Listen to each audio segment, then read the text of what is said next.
Hi everyone. Thanks for coming tonight. My name's Lori Spillane. This is Katie Gagnon. We're very excited to bring this event to you and grateful to have a district so willing to participate in building the family-school relationship. For those of you who are new to this group, the Parent Support Group was started about 8 years ago. Michelle Watson, Barb Publicover, and Trish Schwanger were the original parents who chaired the committee. Beginning last spring, Katie and I started attending the meetings with the knowledge that Barb, Michelle, and Trish were all getting ready to retire their chairs hats. This is a rebuilding year for us. And we have been making every effort to get feedback from each of you on what you want to see and do. We handed out how to find us information. It's all on your chairs, the little piece of paper, in the hopes of being able to ensure that everyone has access to the group's information and events. Tonight we have John Fabrizio, Director of Special Services, along with the special education coordinators from each of the schools here to speak. The goal is to leave you with a greater understanding of the organization communication hierarchies and what programs are being used at each of your children's schools. Before I turn the mic over to John, I would like to take a moment to share that both John and Superintendent Marge Chaffrey were honored at the New Hampshire Parent Involvement in Education recognition ceremony a few weeks ago in the categories of communicating effectively, sharing decision-making, speaking up for every child, and for their commitment to family-school partnership. Please join me in welcoming our Director of Special Services, John Fabrizio.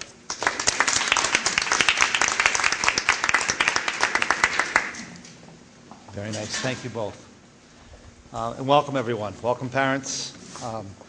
I would like to begin by, first of all, highlighting this is Spotlight on Merrimack Education and our special ed department. And it's for all of us. I think that we're going to talk about our special ed department and where that comes, but it's the partnership that we have with our parents and our community and our schools, and the blend between special education and our regular education classroom that really help us put a lot of this into place. So I'm going to begin tonight in talking about kind of the overall structure of where we are in district, who the different coordinators are in each of our areas, and also I'll talk a little bit about some of the laws that lead us. Quickly, I'll go through some of the law because I believe you all know, but I'll talk about why we have programs we have in our district. So I'll begin, Meredith. So first of all, I'm the Director of Special Services, and along with me, I partner, as I said, with the building administration.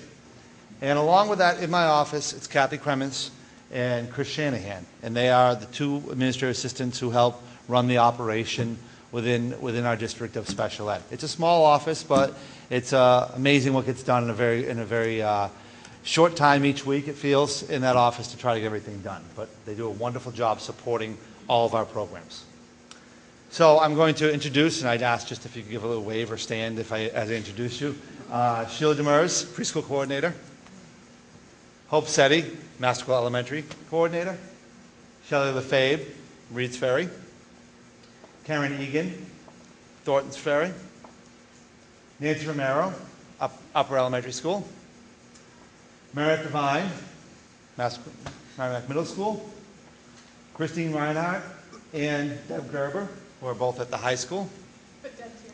Deb's here. Christine had an emergency tonight, couldn't join us. And also Stacy Conti, our district coordinator. Well, thank you. So it all begins with free and appropriate education, or FAPE, as we all know. And what FAPE is defined is there's no exceptions.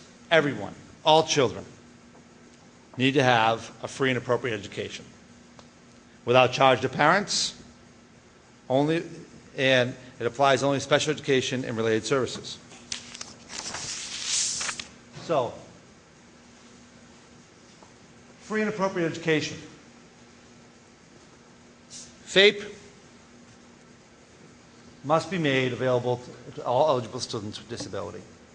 It provides public expense, provides community with the IEP, it meets the state standards, includes students with disabilities who have been suspended or expelled. And those are just some highlights of what FAPE does. What FAPE is the essence of what we do. We say, like, where can we intervene and help that child have a free and appropriate education?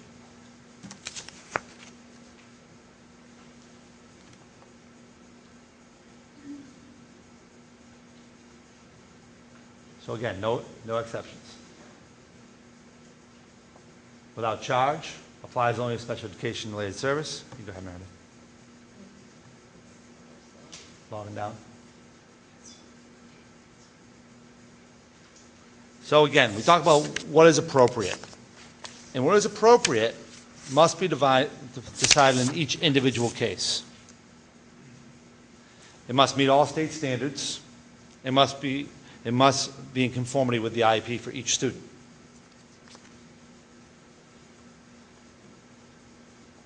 Sorry, it's just bogging down a little bit and slower. We'll get through this.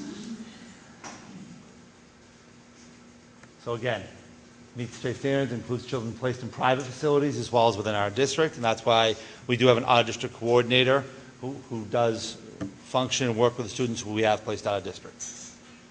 And children are placed, and again, even children placed in private, we have to make sure that we have the regulations of FAPE included.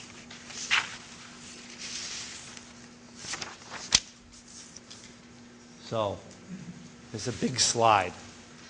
And it talks a lot about what placement is, all right? And it talks about who makes placement decisions, when are placement decisions made, what is the least restrictive environment mandated by the IDEA with respect to making placement decisions. So in all of this, we talk about, this is one of the laws that bases why we have different programs. Because in the placement continuum that we'll talk about in our next slide when we get to it, it's not necessarily the physical location. It's the services, rather than it's a set of services and the type of environment that we need to connect with the IEP. So who makes placement decision? It's all part of the IEP team. And it's a group who makes this. It's not made by one person individually. Often I'll get calls and they'll say, I want my child placed somewhere else. I'll say, it's not my decision. It's the decision of the team. And so the way it works within our district, and we try to stay true to this, is we talk about this a lot with our coordinators. We say that team has a lot of power. Each of the coordinators is the LEA at the time in front of you when you're in those meetings, and that's how placement's decided with a team in place. So, want to talk about the placement? So, it all starts with general education. And this is with no supplementary aids or services. Every kid, we have an obligation by law to try to educate in the first spot every child in the general education curriculum with general standards. General education with supplementary aids is our next level. That's when we'll put things in place within the regular classroom. Then resource support. We'll do some time in the regular classroom, some time with resource supports. Then we'll move down that continuum to self-contained placement, where 40% of the school day, more than 40% of the school day is spent in one room. And then, this is when we start getting to our district placements, a specialized day school, residential placement, and then lastly on the continuum is hospital placement. So in Merrimack, just going slow. You'll see this slide a lot over the next few years, I hope. Because it all starts, as I talked about, with the regular classroom. And that's our core instruction. And that's that big box right in the middle. And that's where we start for our students.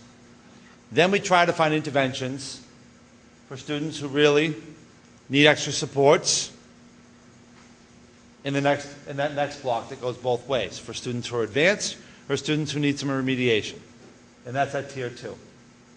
And then Tier 3, it's for students who need a lot of intervention, either more for advanced or more for remediation.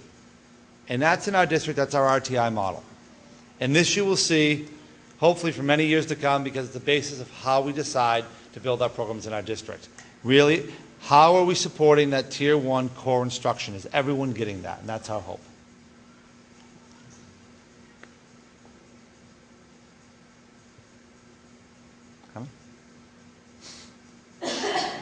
So, in our core instruction, we want to make sure that we have classroom teachers and special educators other educators partnering together to meet all the needs of our students. We want to collect data on all of our students. In our K through 6 elementary schools, 3 times a year we review all students in our district. And that's a lot to do. We look at all of our students and say, how are they doing? Are they making progress? What are some of their strengths? What are some of their weaknesses? And how do we support them for all our students? And that's where we change up our instruction if need to be. And we continue to consult and train all of our educators that they're able to do this. In our Tier 2 interventions, again, even more data collection. What's working, what's not working, progress monitoring.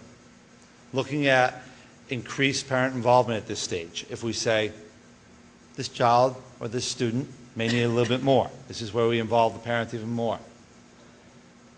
Sometimes we involve our special ed team process at this point, and we'll talk to referral and move forward to find those students' needs. Again, constantly partnering and talking with our classroom teachers and our special educators together.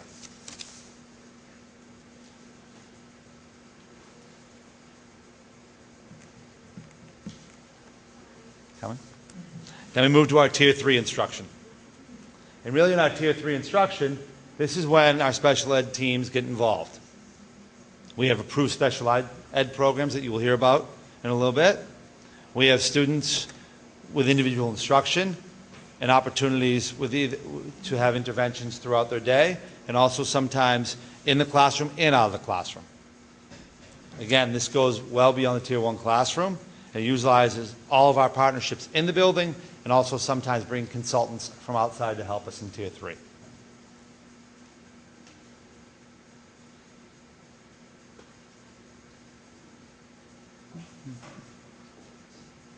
You missed one. Not there. All right. So, and basically universal design for learning. What I just talked about, those 3 different tiers. The hope with those different tiers is that we're designing our classroom so all students have, to the most possible extent, learning to happen with their peers. We talk about ranges. What are students' strengths and weaknesses? And you will hear the term again, universal design for learning for all students. That means we're designing our class to make sure that all kids are acceptable in there. And that's our goal. So now I will turn over to Sheila to talk about our preschool programming. Thank you, John. Okay, our preschool program is called the Merrimack Early Education Program, or MEEP is the acronym.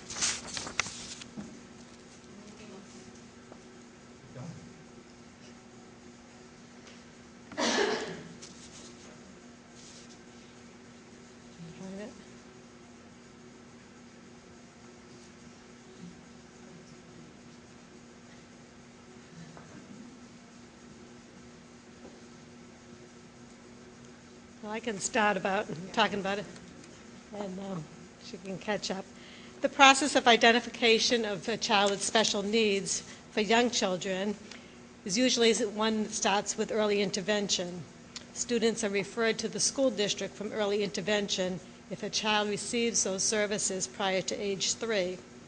Usually, those students are referred to us at age 27 months or a little bit older, so we start with them when they're quite young.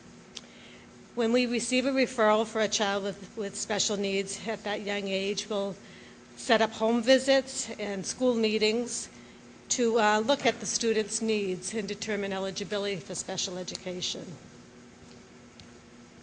If warranted, we set up an IEP meeting and then placement, so we can talk about where the child would need to receive the services starting at age 3.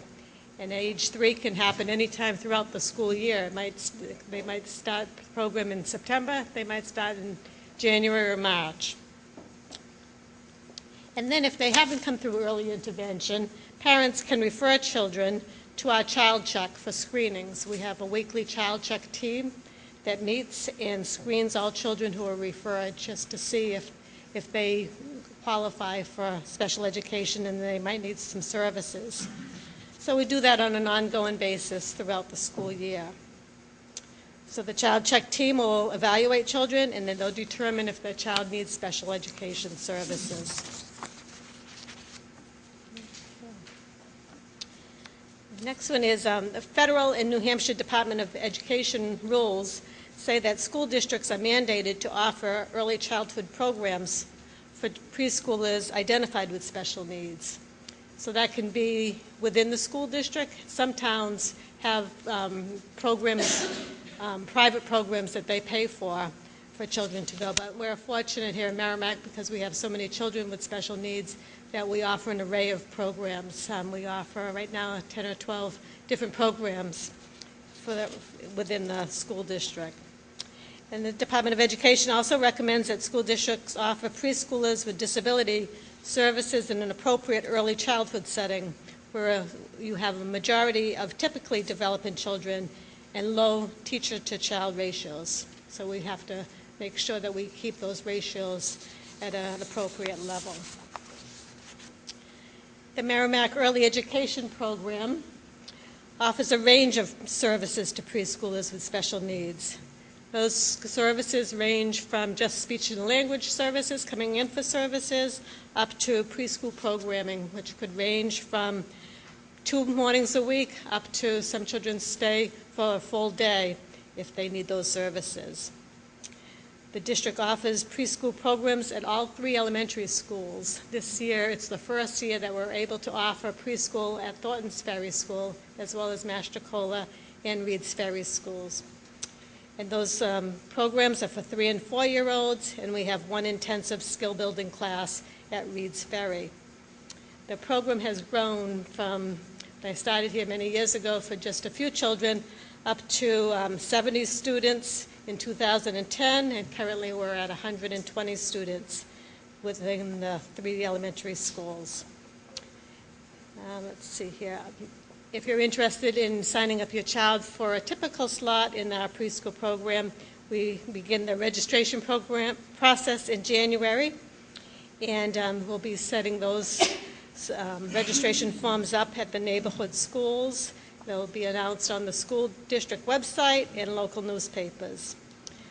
There are limited enrollment slots for those children to be placed in the program, so we encourage parents to call in January and sign them up as soon as you are interested in the program. And children need to be at least 3 years old by September 30th to enroll as a typical model in our program. And classes meet from 2 to 4 half-days per week in the morning and afternoon sessions. Our preschool staff include teachers who are certified in special education. We also have paraeducators who are assigned to each classroom. We have speech pathologists, occupational therapists, physical therapists, and they assist the students within our classrooms. We try to set it up so that the therapists can come into the classes as much as possible, so we don't pull the children out of class much at all. They really get most of their therapies within the classrooms as much as possible. We use the creative curriculum, which is a curriculum that's nationwide, that's used throughout all of our classes. And then the staff work very closely with the kindergarten students and the staff to ensure that they have a smooth transition into kindergarten. We meet with the kindergarten staff and some of these coordinators in January to review students' progress, again at the end of the school year, to make sure that students are going to the correct school and getting the supports that they'll need as they transition to their appropriate kindergarten class. For contact information, we can look at the Merrimack School District website, and I've listed the website address, and you look under Merrimack Early Education Program, or MEEP, which is currently listed under the regular Merrimack School District, as well as most of the elementary schools. I'm not sure if it's in Thornton's yet, but it is in the Reed's Ferry and MASTRICOLA section. Listed my contact information, and for registration for preschool peer models, we have the different elementary schools' phone numbers if you want to contact them. And I think there was a slide that shows who the staff is in all of our programs. Who's that? Oh, there it is. We have lists all the different teachers at each building and the different therapists at each building. So we have quite a few staff, and we also have quite a few paraeducators and occupational therapy assistant and speech assistants as well. And I'd like to turn it over to the elementary coordinators to talk next.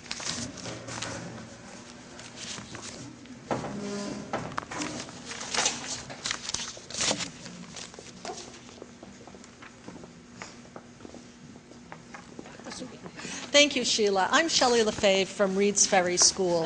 There are a lot of familiar faces in the audience, which is very nice to see, and some faces that aren't as familiar. So we do hope to see you if you've yet to have a student come through. So here with me, we are all elementary at the elementary levels, whether it be K through 4 or Nancy, who's at 5 to 6. Sheila talked briefly about some of the transitioning that we do, which is always an area that we're beginning to, not beginning, but growing. And every year we're working to make it better, given your input, given the things that we say, oh, we needed to add this in, we needed to change this a little bit. So it's an area we're really working on. Sheila mentioned that we meet with her, and transitioning actually starts a full year in advance of a child moving from a pre-K class into kindergarten. So at this time, we're talking about the students who would be coming in next fall. Talking with Sheila, what kind of needs do we have? Are they equipment needs? Do we have staffing needs? What kind of programming do we have? We all meet together. We host some of the meetings so that it's kind of a shared meeting so that parents can meet. Incoming, their new staff. We do visits with our staff visiting preschool. We have job-alikes where the special ed teachers meet, the related service providers meet, and we observe students. There's a lot that goes into transition. We have several programs that run through the elementaries, and I'll hand it over to Karen to talk a little bit about that. Thank you. Hi to all the familiar TFS faces in the building.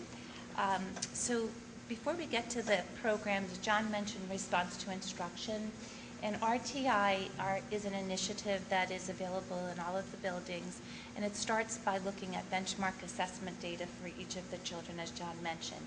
So we've all just recently finished our data days. We've looked at each child and the progress they're making, and then we determine whether additional supports are required to improve their success. We implement interventions and we monitor those through progress monitoring. At the special education level, in addition to their access to the regular ed classroom, we have different programs available. Each of us present at this time share resource rooms, meaning that we have resource rooms available at each of the elementaries and at the upper elementary. The resource room provides support services that vary from a few minutes a day up to perhaps an hour and a half a day. And the resource room support can be provided in either the separate location of the resource room and or sometimes the resource teacher and resource supports are provided in the gen ed classroom. We also have a program called Learning Support, and this program is available at Thornton's Ferry, at Reed's Ferry, and at the upper elementary. The Learning Support program is for students who have a more complex profile and require additional supports and services than those that can be met at a resource program level. We tend to have more therapy support, OTs, PTs, speech pathologists. We have resources of behavior specialists and board certified behavior analysts, to name a few, and sometimes school psychologist support. Shelley has a program at Reed's Ferry that she wanted to talk about, which is also a learning support program, but it has a slightly different focus. At Reed's Ferry, over the years, we've had programs that kind of change. Before I came, we had one program within the district housed at Reed's Ferry. We have since, over the last few years, developed what we call a partnership program. It's part of the Learning Support Program, but we are partnering with Constellation's Behavioral Services, who we are working side by side with them, with a registered behavior therapist, providing significant ABA services, including discrete trial, including oftentimes behavioral supports within the Reed's Ferry building. Those students still will also have some exposure to the general ed classroom as well as their peers, but they may spend a larger part of their day in doing very discrete, systematic types of programming. Constellations has been a wonderful support, and it's been a wonderful partnership with them, so that we also then, as students progress, they may progress out of the partnership program into another program within Reed's, or perhaps back to their home school. So it's a very flexible programming, but also looking at each child individually. Oh, we also have, I won't just hand it over to you, Hope, sorry. Hope Setti, who is here at MES. We have another district program that currently is housed at MES. Right, hello. So here, what is unique to MES is we have the PASS program. That's the program for academic and social success. So this program supports, has supports and services to students identified with a disability that interferes with their ability to be academically and socially successful within the regular classroom setting. Students in the PASS program exhibit behaviors that are a result of an emotional factor or a clinical diagnosis that impacts their emotional well-being. Students have access to the PASS program throughout the day, as well as having access to the school psychologist for counseling services. PASS staff communicates regularly with the general ed staff regarding the emotional, social, and academic status of the student. Some of our kids in PASS go in just for breaks during the day, and if children are having more difficult time, they might spend more of their time. It's a very flexible program. It's all geared to what each child needs in that program. And it's there to provide emotional support so that students can access their education. Nancy? No, Nancy from Muse. Here you go. Okay. So then students transition to 5th and 6th grade at James MASTRICOLA Upper Elementary School, where every day is a fine day for learning at the Upper Elementary School. One of the hallmarks of our building is our collaborative efforts to ensure that each student receives services and supports best meeting his or her needs, which is going to carry right on from what they had in elementary in the lower grades. Key elements are the tiered approaches. They have what I need time, flexible groupings, group planning and collaboration. We have the same programs. We have the resource programs, we have the learning support program, we have the PASS program, and it basically is going to mirror much of what you see at the lower elementary. Just some of the programming is going to be obviously geared for a increased age, but same type of setup. There's some pictures, learning support, resource again. Wrong way. And then the PASS room. And then this is staff that we have at the upper elementary school. We have several case managers working with just 5th and 6th graders. And then we also have the related service providers. And then once students are finished with 6th grade, they're going to transition to Merrimack Middle School. A lot of the transition process is going to be very similar to what was experienced as they transitioned from 4th grade to 5th grade. I work very closely with Meredith Devine to make a seamless move.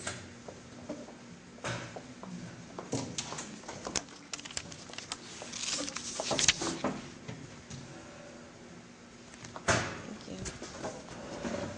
Hi, everyone. Wake up! Okay, it's very hard to talk into a mic, so can you hear me? Okay. Where are we? Transition to the upper L. The middle school. There should be a picture of the middle school. Where's that pretty middle school, John?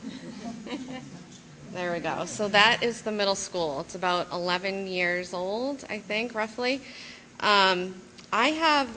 We have at the middle school the same, it's not me. We have the same programs as these fine ladies have just explained. You can actually move forward to the next slide because there's a picture. We have the Learning Support Program, the PASS program, and the Resource Room. This is a picture, I can't really see, of the Learning Support Room. And I see some parents here, which might recognize the room with the fishes. This is the PASS room, and this is a resource room. So the learning support room is the same as what they just explained. The PASS room has the same criteria, and so does the LA and math resource room. One thing that I didn't hear was that the LA and math resource room at the middle school, the students, if they qualified, they're usually 2 grade levels below the regular curriculum. And at the middle school, they wouldn't attend the regular LA class or the regular math class. They would attend the resource room and miss the regular curriculum, but you would follow the curriculum at a slower pace. Okay, you can change that over. This is also another picture of a resource room. We have something at the middle school called TAIP class. It's Team Academic Instructional Period. So if you have students transitioning up, you'll hear about TAIP class. It is school-wide. It's a support system for all students. You can be in special ed, or you do not have to be in special ed. It is for students. It's used to study for tests and quizzes and to practice your executive functioning skills that we should all start in kindergarten. It's a small group instruction or one-to-one instruction with case manager, content teachers, and para support. If you are taking a world language, let me get this straight, I always mess it up, but if you are taking a world language, you do not usually take TAIP, but if you don't take a world language, you usually have TAIP. So a special ed student usually benefits from this class for organization, for study skills, for reteaching, just to go over, for organization when you go home, for signing the homework book, for the parent signing it, checking it off. It's been very beneficial for that type of help.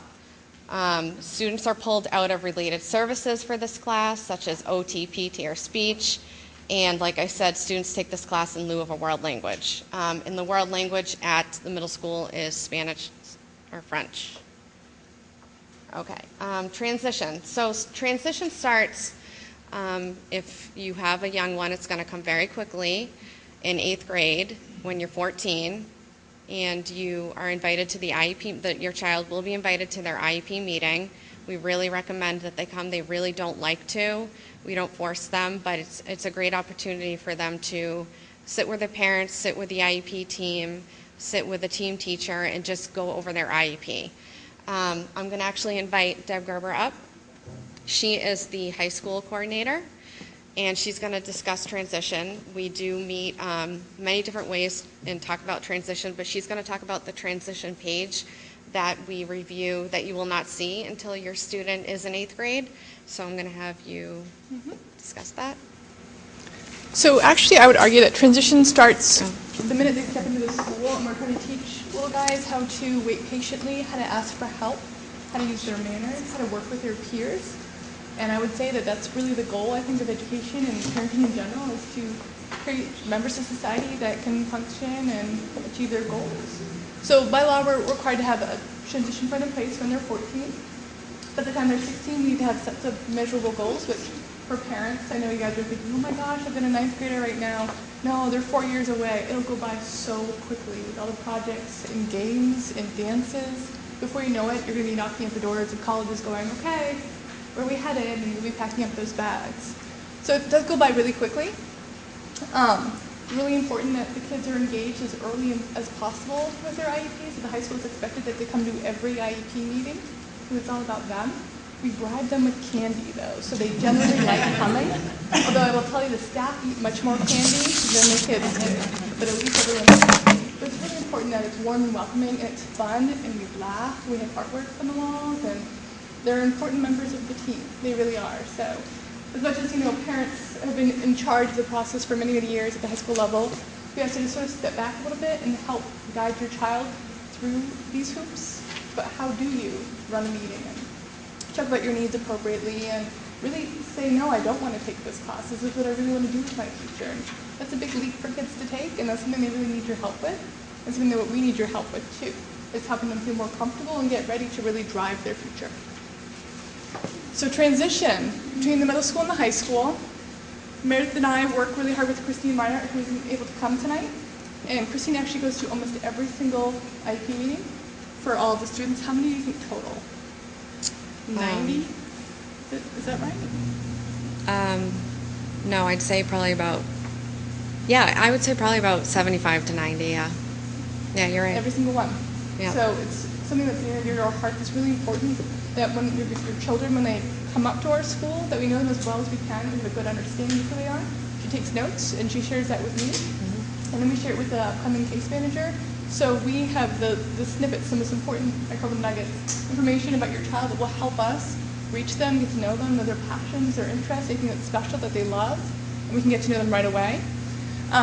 So on top of going just to the IEP meetings, we can also co-write goals. We're already working with one of our case managers, another one of our case managers, together to talk about, well, my program, I do this, what do you do in your program? Well, how do we write the IEP together then?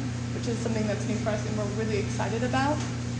We have teacher visits. Teachers go down to the programs, we can meet the kids, see the materials they're working with, see what works for them. We have parent tours. We have teachers, kids come in over the summer and do some tours as well, because our office runs quite a bit of work during the summer, and there's always somebody there usually working and doing something. Programs, each and every program, service providers, speech and language, our school psychologists, our OTs, they all talk. This is a kid we've got coming up, this works well with them, this doesn't work well with them. They're changing from this to that. This is a new assistive technology device they're using right now that they really enjoy. This is one they never want to use again, don't even bring it up. So it's really important to have that communication and that dialogue. And then any kind of other outside agencies or training. We have a student who came up last year, and we had a number of trainings that were held over the summer, and again this year too, just to help all the new staff work with the student do what's best for this student, so we can implement that IEP. So it's just some of the few things we're doing. And here we are at the high school. I actually took this picture, I'm very excited, on my phone using something called panoramic picture. So kids can pick up a phone and do 50 things with it. Adults not so much because they don't have the time. So I was very excited to use this new option on my phone. So look at this, adults learning technology. It's possible. Could you just go back one slide? This is put in the wrong order. Can you go back to our admin staff? This is the brain of our office. This is Jody and Michelle. Without them, we would crumble and fall apart. I can't say that enough. They're absolutely wonderful, hardworking, flexible, warm, funny people. You can call them at 3 o'clock and they will get that late bus that hasn't shown up and get your child there. They will deliver messages to your child, missing lunch money, instruments. There's nothing they can't think of, help you with email. They will do it all, contact you to schedule meetings. They're just fantastic. And then on the left is Christine Meinert. She's my co-worker. She's absolutely incredible. And the two of us share the department, and it's divided. It's a very big department. So it's really important that the staff and the students and the parents get the support and the time they need with us. So department head, Christine, focuses more on hiring and the direct supervision of our staff. She attends LEA. The IEP meetings is the LEA, which is a local education agency. You ever see that acronym? That's what that stands for. There's actually a word for it, LEA.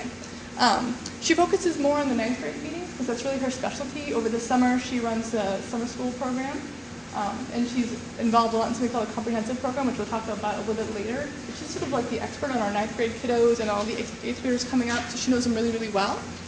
She works with the budget, new registrations. She basically is the department head. Me, so I'm more of the legal law person. I oversee the related service providers. I do probably more special education meetings than she does. Attend the district coordinator meetings, look at accommodations for state assessments. Oh my gosh, MEEP, SAT, ACT, the line of torture just goes on and on and on for the poor kiddos as they're getting ready for college. Lots of different tests you can take. And I'll help your child through all the accommodations requests to get those needs met. Also, we work with kids who, as Mr. Fabrizio was saying, in charter schools we're legally obligated to provide special education services, as well as kids in approved private schools within the Merrimack, city of Merrimack. So we work with those private providers to support those students. And then we share. We tag team really well and we partner really well, and we're going to be coming up, I can't make this, I've got to do this one, I need to do a staff training. Can you please take care of this for me? Absolutely. And really, it's just the two of us, and I think we do a great job and work really hard to make sure our needs are met within our department. Again, Jody and Michelle. Next slide. All right, so same programs like you're used to. We get a little bit bigger at the high school. We're able to specialize a little bit more. So we've got Bridges 1, Bridges 2, Get Set, our Learning Center, PASS, which I learned stands for Program for Academic and Social Success, our Success in School, which is only a 9th grade program. I always call it like a study skills boot camp. I think would be great for all kids. We have a special education class called Linguistics, which really means reading, so it's a fancy way to say it. At some point we're going to change it. I guess they already had a reading class at the high school, which is why we couldn't call it reading class. So it'd be good to change that back eventually, because we want to make it user-friendly. As a parent, I want to make sure if it says linguistics on your child's IEP, you know what that means? That's important to me. And then we have our 9th grade comprehensive program, which is part of an RTI initiative. Bridges 1. This is Peggy Clement. She's been with our school for quite some time. She used to teach with Christine Reinhardt. And she has put together this year, it's her first year working this program, Bridges 1. So it's for students with disabilities who have more intensive academic needs. She works on pre-employment skills, which are really important for students so they can get jobs and work in the community and have some fun with their friends. It's important. It's taught across multiple settings. Social skills are built in. There's weekly social skills groups. Sometimes it's one-to-one. Sometimes it's just a small group of students. Also, vocational services, working with outside agencies, guidance to make sure that when the student's ready to transition out, whether they're getting a diploma or a certificate, everything's in place for a really smooth transition. This is Bridges 2. This is Kathy Marval. And this is one of her absolute passions, is working with students in the Bridges 2 program. It's social skills, and she just thrives working with kids with social skills who just need a little bit more support in that area. Usually children in this program require just some reinforcement of skills, less intensive instruction, and also more social skills instruction, like I was saying. It's one of her passions. She's an incredible teacher in the program. It could be one-to-one, it could be small group. It's open, so anyone who wants to come over and join a social group can always do that. And we find them join the groups and really do really well, and it's just nice that it's open and available for anybody, whatever we're working on. It's definitely difficult, I think, in high school to navigate some of the social scenes, and every level of every program, there has to be a social skills component. I think it's challenging. There's a lot going on, and lots of things happening in society that are very confusing to teenagers. So it's nice to hear that we've got certified teachers helping kids sort of navigate through that in a socially acceptable way. Get Set. So Get Set is known for their soup.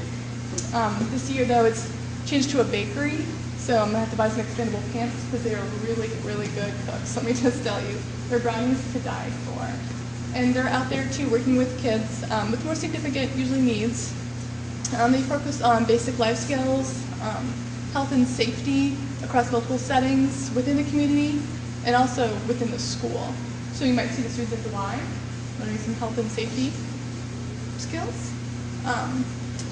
We have paraprofessionals in the program. They tend to work more with the entire program and kids in it rather than one-to-one, which is really nice because then kids are able to generalize their needs and work with a variety of people. And again, in preparation for life after high school, most kids don't have one-to-one, so it's really good for them to get to be comfortable and work with different adults, so they're not dependent on and really having a hard time transitioning away from a certain staff member.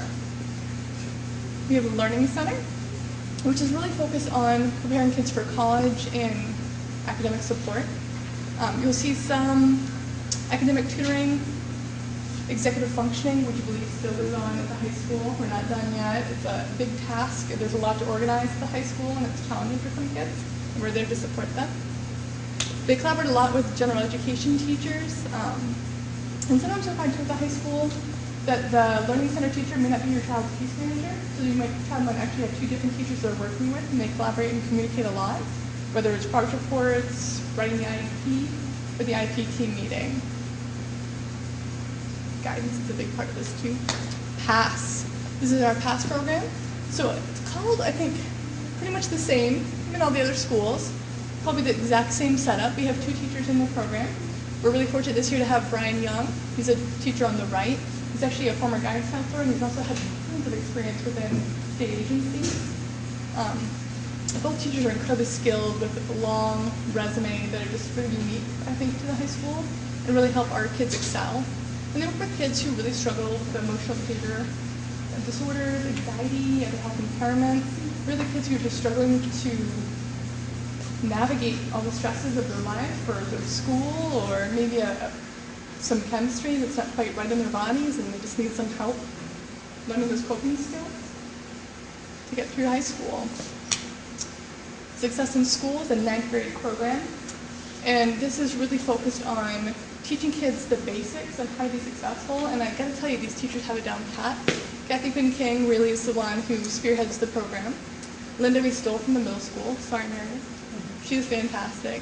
And Ms. Chow, all the way to the left, my left, your right, is a second-year teacher of the program and just fantastic, super hardworking, and together they put together some really incredible plans for students to follow, lessons, and a myriad of skills, everything from executive functioning, again, social skills, study skills, and how do you talk to a teacher when you've got a grade back?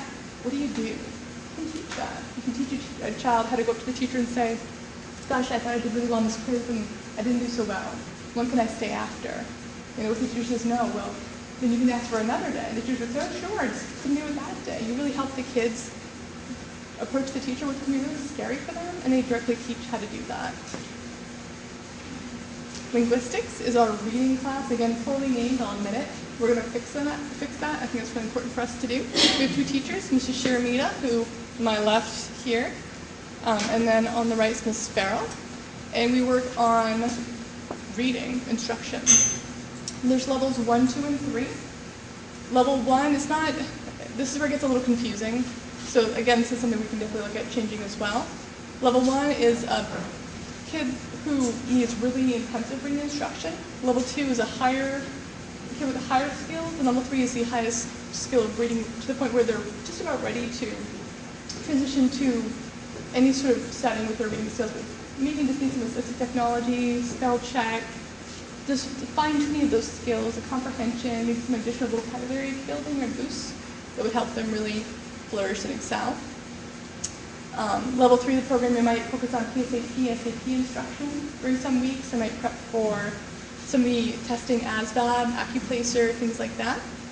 But the important component about that program is really assistive technology and helping the kids get ready for college and life beyond high school with using technology that would support them. RTI initiatives, the comprehensive classes. This actually came out of NEASC. They did an accreditation of the school. We looked at all the different levels we had, and we also looked at student needs, where we had a lot of kids who were able to take college prep classes, but for some reason they weren't. So what we did was, and this is a number of department heads over the course of many, many years, put together an idea to shift from 4 levels to 3. And it took, instead of a standard class, which we used to have, and we still have for 10th, 11th, and 12th grade, took 3 to 4 students who were at risk, who maybe normally would have been in a standard class, and put them in what would be a college prep class. We call it comprehensive. And it support these students really heavily with learning support staff or paraprofessionals, with a special education teacher who helps co-plan and meets with the teacher. We have learning labs set up for any kid in the 9th grade class who needs extra skill boost. We have weekly meetings where we go through the kids that we're struggling, who we're worried about, talk about action plans, sometimes we do some data collection, we do some standardized assessments, we have individual laptops for students to use, or some skill boost things. All right, this kid really struggles with this. Let's grab the laptop, let's sit in the back room, and let's just take a look at this video that we can watch again about how to balance this equation, solve this problem, something like that. It's really, really a great way to get all kids help as opposed to just a select few, and to really raise the expectation. Because sometimes kids come into high school and they go, I'm struggling, I'll never go to college. And for us, we don't want to hear that. We want to hear, you have the potential to do anything you'd like, so we're going to provide you as much support as we can to get you there. And I think a lot of kids just think, gosh, I don't know if I can or not, and we want to provide them the support and the technology to help them see that sky's the limit. We have related services. We've got an OT, PT, speech language, and school psychologists, and they provide just that, all of those services, occupational therapy, physical therapy, speech language, and any sort of academic coaching or maybe some light counseling that a student may need at any kind of duration during their program. There's 3 different tiers of support, and this is really more for counseling, this slide, but you can really look at that for any kind of service across the board. Guidance works more for just prevention of students with mental health needs and who are struggling. There's more targeted mental health supports. Tier 2, maybe we'll do some small group work. And the top tier is more intensive mental health supports. So maybe some one-to-one support, maybe we'll connect with some other agencies, something like that. We have a transition coordinator who also supports us and our students in their goals to achieve whatever they're hoping to do after high school. And she'll set up work sites. She does some testing for kids who would like to take the high set, which is the new sort of GED. Some kids prefer to do that as they get towards the end of their career, and then they move on to college actually quicker than that. Sometimes that's where they end their training and they go on to their vocational field. Provides a number of services, and she's a great resource for our department. And next is I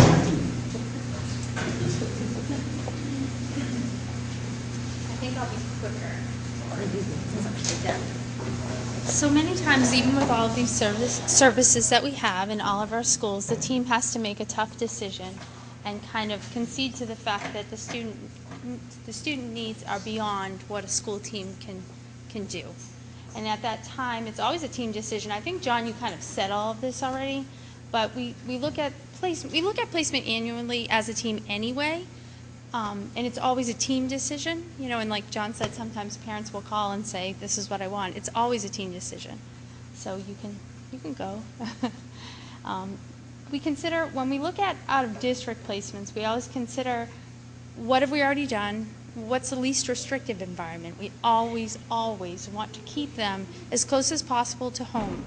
So if they need what's beyond public school, we'd still be looking as close as possible to their home school. This kind of says the same thing, but just in more confusing language. We look at the continuum. Where did we start? What did we try next, and that's that tiered instruction. We try to keep them in the general ed setting as much as possible when we start, and little by little we figure out what they need that led us to a decision that it's beyond the public school. That's our continuum of alternative placements. So here's me. There's just one of me, and my role is to work with the families when they've been referred by the school team already. I do not become involved when they're still in their school. Once a school team has made that decision, I may have had a heads up, but that's when I would reach out to the family or the family to me after the school team has already notified me. And we'd sit down and we'd start looking at placements together. I attend all the IEP meetings. In a lot of cases, I write the IEP with the school team, the other school team, the alternative setting team. I'm in constant contact with the alternative setting team, as well as the parents and any other of the service providers that are out there, medical doctors at times, psychiatrists, psychologists, whoever needs me, I'm there. It's a busy job for one person, but it's my first year. I really like it. I work side by side with John, and he's my go-to, and I think we do a lot of good stuff here in Merrimack. And it's hard to believe with all you just heard that we do come to this sometimes, but we do. So that is me. I think John's up.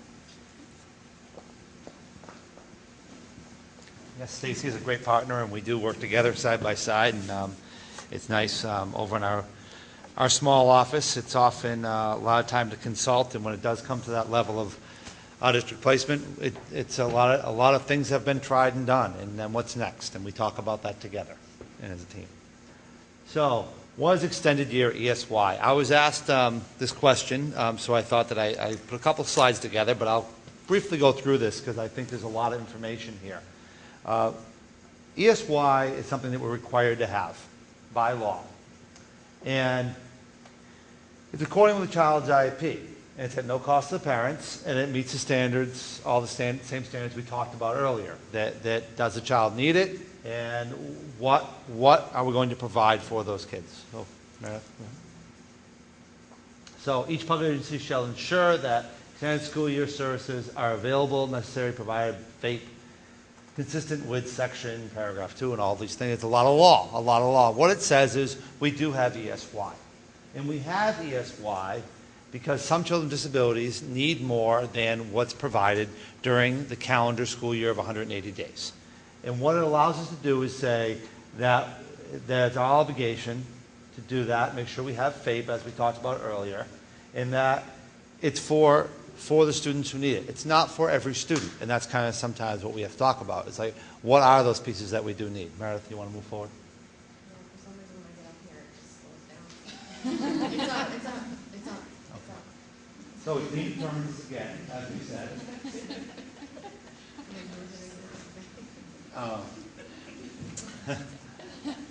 So, there's different categories of disabilities, and it can be for any category of disability that ESY does not be to just a certain one of them. So in our school, what do? How do we determine this? How do we look at has a child met what they've needed to meet this year? Will they have regression over the summer if they don't have it? Have they met the pieces of their IEP? Does this have to be longer than 180 days to meet these initiatives? We start talking about that really, really early. And we have 3 coordinators who help me with this over the summer. As I have these wonderful coordinators with me during the school year, I also, and they work all summer. If they say they don't, they do, because I call them constantly. And we have to work with 3 others. Rachel Snyder runs our K-4 program. Susan Wheeler runs our 5-8 program. And Christine Reinhardt runs our 9-12 program. And Sheila Demers has the wonderful job to run all year program for preschool. And she does because kids turn 3 all year long, and we are constantly in that process of evaluation and bringing students in. It's by calendar birthday, so that's why Sheila does have a full year position. So our timeline, what do? Throughout the year, teams determine ESY. We've already started this practice. If you've had a meeting already and your child happens to have his annual meeting coming up in September or October, you've already started talking about this process. We determine, though, by January, I say, let's start making some decisions around this. And we talk about this every week with the coordinators. And we say, all right, let's look at who we need. And we start developing our staffing patterns based on the number of kids that we need. It's all based on need, all determined in that IEP meeting. So February, we start beginning our first hiring process. And we invite of interest. We say, all right, would you like to come back? Would you like to come back this year for summer school? And we start that first letter to find out. April and May, invitation letters go out to all the families with a deadline that I'll ask, please send back your yes or no by that deadline, because that's how we determine staffing and busing and all those things. Then June letters go out to family response yes, and the times and locations of where they'll be. This year we had to move our location. We have been at the middle school for many years for our 6th through 12th grade students, but this year we had some roof work done at the middle school, and as construction on the district goes, so is our programs. We find available spaces. We rented a building at the Brentwood School this past summer.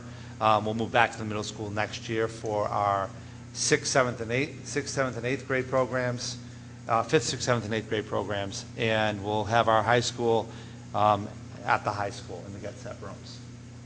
So Merrimack ESY begins at the end of the first week of June and ends, at the end of June it begins, or the first week in July, and it usually ends about the first week in August. Extended school year program is determined by the IEP team, as I said earlier. That's it. So, At this